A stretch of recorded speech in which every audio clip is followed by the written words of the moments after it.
Up in the ring, you see Bruiser Brody demonstrating to some of these fans his way of training against the Iron Claw, as strange a method as I have ever seen demonstrated in my life. But just look at the thing as he screws this vice onto his head, and the strange part of it is he seems to enjoy it.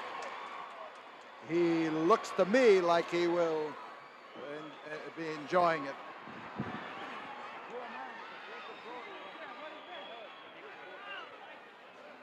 All right, up in the ring is Boyd Pierce. Let's pick him up. Semifinal, ladies and gentlemen, 2 out of 3 fall with a 45-minute time limit at 265 pounds from Austin, Texas, the American Dream, Dusty Rhodes. And his opponent with the vice in his hand, the American Heavyweight Champion, who will defend that belt next Friday night against the former champion and Iron Claw Master Fitz von Erich at 325 pounds from New Mexico, Bruiser Brody. Your referee, Bronco Lubitsch. All right, you've got all the details. Dusty Rhodes, Big Dust from Texas. And he, of course, is the boy who will tell you that he pulled himself up by his bootstraps and that he has made himself what he is today through sheer hard work and determination not to be kept down. So it's Big Bruiser Brody, tough a customer as ever stepped into the ring, and a big, big man. So the match now, the first fall starting, and doing the crowding is Brody, who has showed a definite respect for the style of Dusty Rhodes, and Dusty makes the most of it. This crowd really gets with him. But come to think of it, I said this crowd. Reports from all over the nation indicate that Dusty Rhodes gets with it with fans everywhere he goes, and the style that he uses has really made him the darling of every group of wrestling fans, no matter who they were rooting for. So Brody, look at the solidness of this guy. His legs right down into those big boots of his. 325 pounds of toughness, and he lays it in there, and this is a non-title match. Bruiser Brody is the American Heavyweight Champion as this match takes place, but his title is not at stake, nor is his belt at stake. And the Dust, the Big Dust, as he moves around that ring, has a lot on his side, and that's counting each and every fan here in the Coliseum. And this is Bruiser Brody at his toughest. The way this man hauls up with those kicks, tremendous. And whoa!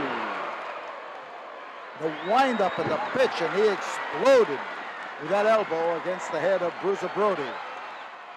And if Brody's been squeezing that vice into his head, it sure didn't do any good to strengthen it for the kind of blow that he just took on top of the head. So Brody, halfway up the aisle, gets a 20 count, just as much of a count as he would get if he was laying out on the floor here. But it's just hard to say what the big fellow's thinking about. He caught a blistering right hand, right down on the right elbow, rather, right on the top of the head. His second has been shouting the count to him. Now he's listening to Bronco Lubitsch as he tolls the fateful 20. Bruiser Brody.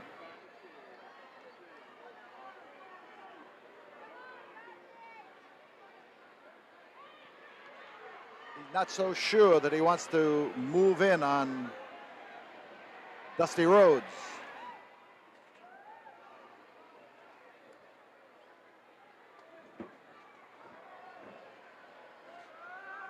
twist is on the arm.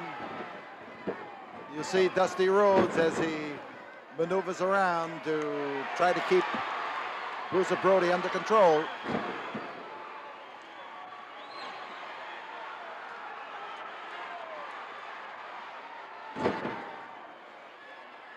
He sharpens that elbow and he lets it fly, and we've got trouble for Bruiser Brody now as the twisting arm lock is put on, and Dusty looks for an opportunity to make it stick. If you talk about using an elbow, when you get that 325-pounder driving that one down there, you are really stocking up some TNT right at the point of that elbow.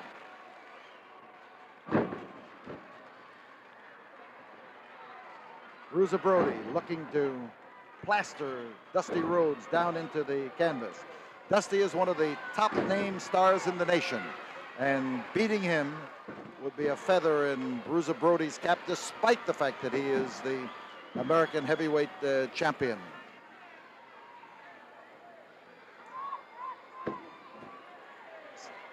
So the Bruiser lashes out with that right of his, and Dusty was on the receiving end. Crashed in there, crashed hard.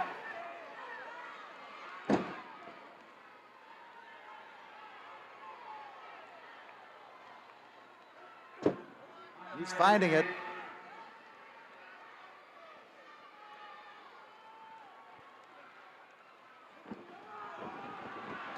Hard lashing into the turnbuckle at the 5-minute mark as Dusty Rhodes now tries to hook up the Bruiser, but he'll never quite hook up 300 pounds. I want to tell you, oh, as he draws that leg back, these fans give a sadistic roar of approval, but Dusty hesitated, as well he might, before delivering the blow, and that much of a weight handed Bruiser Brody the opportunity to get out of it.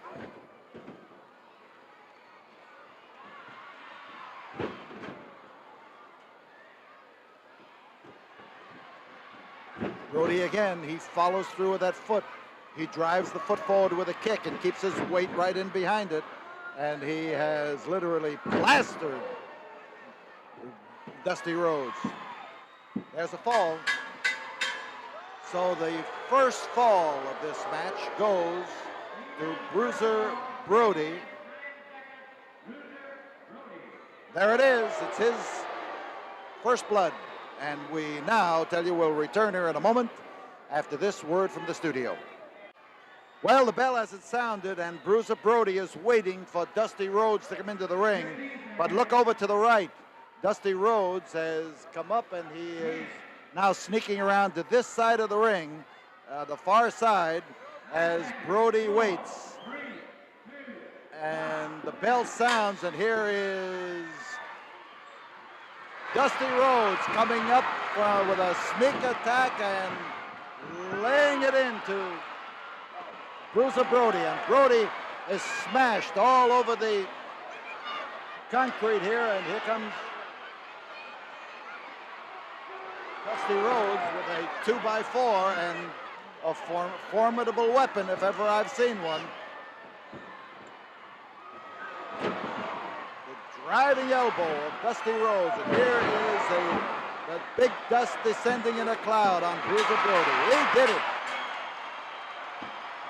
Dusty Rhodes evens the score on Bruiser Brody.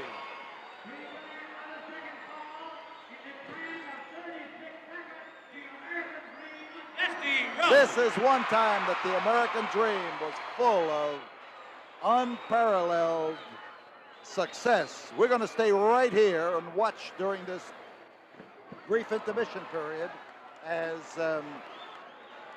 Dusty Rhodes makes sure that when Bruiser Brody rises up there again, he is going to let him have it. And some of the fans are hollering for Bruiser Brody to be body slammed by Dusty Rhodes. And Dusty is smart enough not to meet Bruiser at his own specialty, which is making himself just a little bit too heavy to be crash landed on the canvas.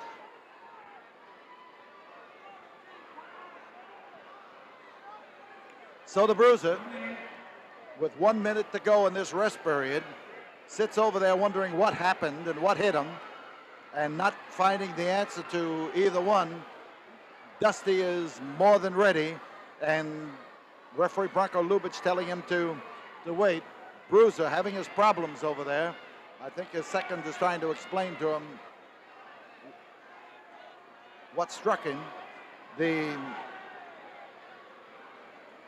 time is running down, 30 seconds to go, and Bruiser is telling referee Bronco Lubitsch to make him step back to give him more time, and he's trying to shake some of the cobwebs out of his head.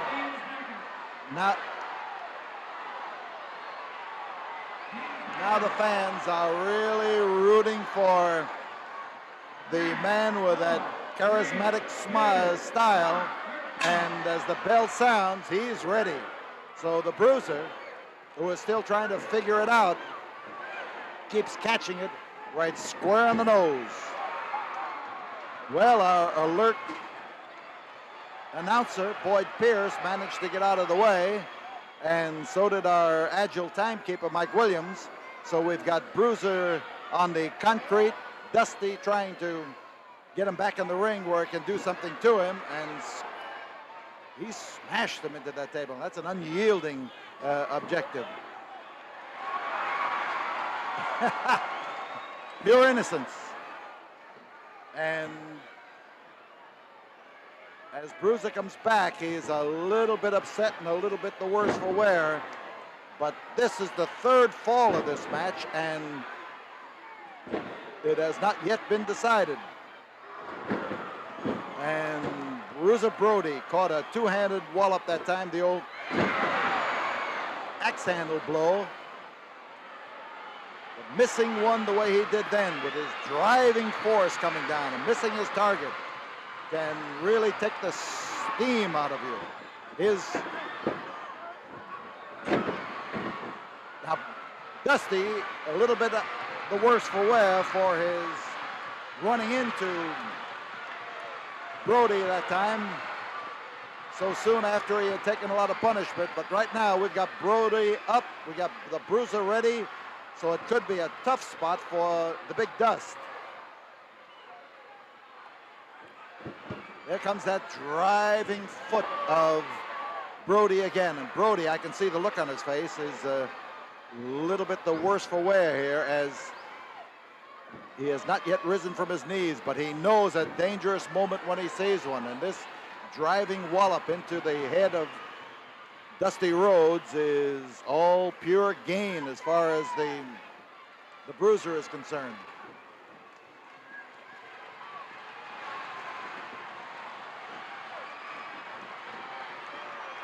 The dust is up, and he is giving Bruiser a taste of his own medicine. Drop kick and a beauty. And look at the style on the Big Dust from Texas. Fans giving the thumbs down for Bruiser Brody. Well, we're in the Coliseum. They're acting like Romans, and they are giving Dusty the okay to do anything he wants if he can.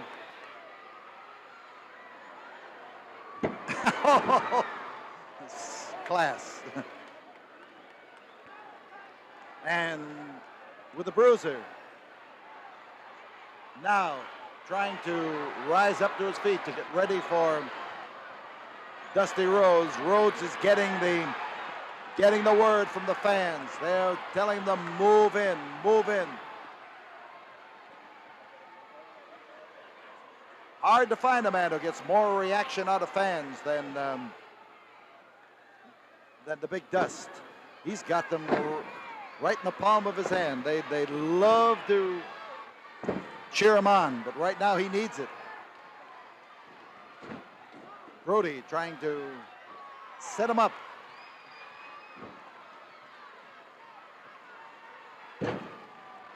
tell you, with the weight that this man has and the power that he has, when he swings that arm of his, he swings it hard. Caught him with that driving foot of his. Hard, solid wallop.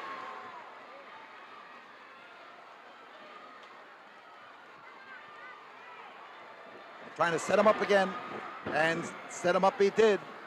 And this could be it as far as Dusty Rhodes is concerned.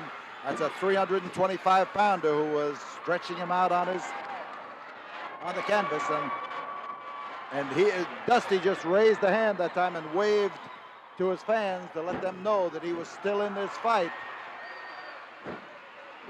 And in the fight he is, as he starts now to wail away at the midsection and the jaw and the whiskers of Bruiser Brody.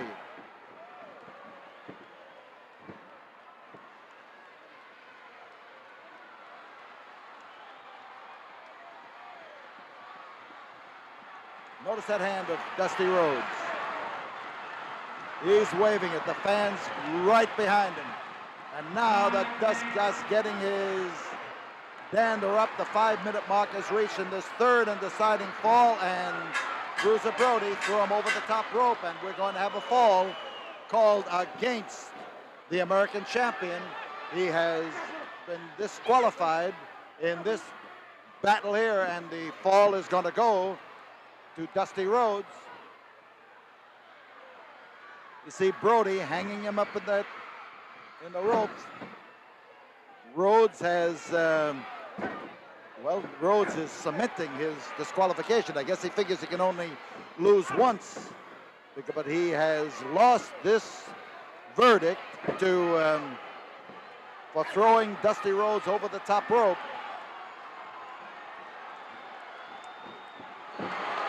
And Rhodes,